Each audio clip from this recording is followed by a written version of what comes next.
여러분, 케이팝이 전 세계를 휩쓸기 수백 년 전에 이미 한류의 원조가 있었다는 사실 알고 계셨나요? 동아시아의 작은 왕국에서 만든 도자기 하나가 어떻게 바다를 건너 세계 귀족들의 마음을 훔쳤을까요? 오늘 바로 그 찬란한 이야기, 고려청자의 비밀을 파헤쳐보겠습니다.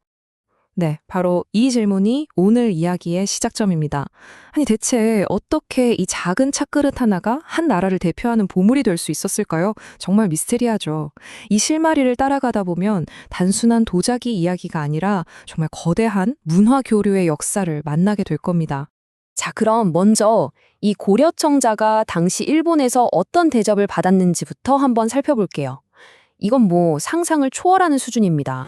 맞아요. 그냥 예쁜 그릇 이게 아니었어요. 당시 일본의 최고 권력자였던 쇼군이나 다이묘에게 고려청자를 가졌다는 건 뭐랄까, 내가 바로 이 정도 사람이다 라고 보여주는 증표 같은 거였죠. 요즘으로 치면 아무나 못 사는 한정판 슈퍼카? 뭐 그 이상의 의미였다고 할 수 있겠습니다. 자, 이 숫자 좀 보세요. 무려 20배가 넘습니다. 당시 일본 장인들이 혼을 갈아 만든 최고급 도자기보다 20배 이상 비쌌다는 거예요. 정말 압도적이죠? 이건 그냥 비싸다는 걸 넘어서 돈이 있어도 구하기 힘든 선망의 대상 그 자체였다는 뜻입니다. 그러니까 고려청자는 그냥 장식품이 아니라 일본 최상류층 문화의 심장부로 들어간 거예요.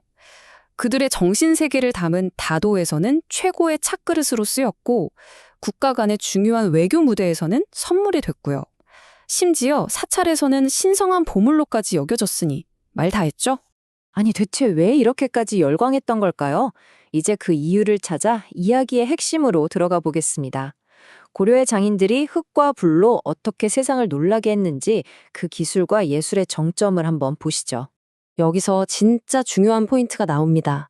고려가 당시 세계 최고 기술을 가진 중국 송나라를 그냥 따라한 게 아니라는 거예요. 그 기술을 완벽하게 우리 것으로 만든 다음에 한 단계 더 나아간 거죠. 모방에서 끝나지 않고 완전히 새로운 창조를 해낸 겁니다. 바로 여기서 고려청자의 위대함이 시작돼요. 바로 이 비색. 아, 이건 그냥 색깔이 아닙니다. 고려 사람들이 가장 담고 싶어 했던 이상적인 하늘의 빛깔 그 자태였어요. 옛 기록을 보면 천하제일이라고 극찬했거든요. 그냥 푸른색, 녹색이 아니라 뭐랄까 맑게 갠 가을 하늘 같은 그런 신비로운 색. 이걸 그릇에 담아낸 거죠. 그리고 또 하나의 혁신, 바로 상감 기법입니다. 이건 정말 대단한데요. 쉽게 말하면 그릇 표면에 문신을 새기듯이 그림을 그려 넣는 거예요. 다른 흙으로 무늬를 채워 넣으니까 그림이 지워질 염려가 전혀 없었죠. 이건 전 세계 어디에도 없던 오직 고려만이 가진 독창적인 기술이었습니다. 이 매병을 좀 보세요. 유약 아래에서 학들이 정말 살아있는 것처럼 구름 사이를 날아다니고 있죠. 이게 바로 상감 기법의 위력입니다. 단순히 예쁜 그릇이 아니라 영원한 세상을 꿈꿨던 고려 사람들의 염원을 담은 하나의 작은 우주라고 할 수 있겠습니다. 자, 이렇게 인류 역사에 남을 걸작이 탄생했습니다. 그럼 이 걸작이 어떻게 고려라는 나라의 국경을 넘어 전 세계로 뻗어나갈 수 있었을까요? 그 위대한 바닷길을 함께 따라가 보시죠. 우리가 육지에 실크로드가 있었다는 건 잘 알잖아요. 바로 그 시대의 바다에는 청자길이 있었습니다. 고려 청자를 가득 실은 배들이 동아시아의 바다를 누비면서 물건뿐만 아니라 기술과 문화를 실어 날랐던 거죠. 당시 국제교류의 핵심 루트였던 셈입니다. 고려의 국제무역항이었던 병란도에서 출발한 청자는요, 중국 닝보를 거쳐 일본 하카타로 들어갔습니다. 근데 여기서 끝이 아니에요.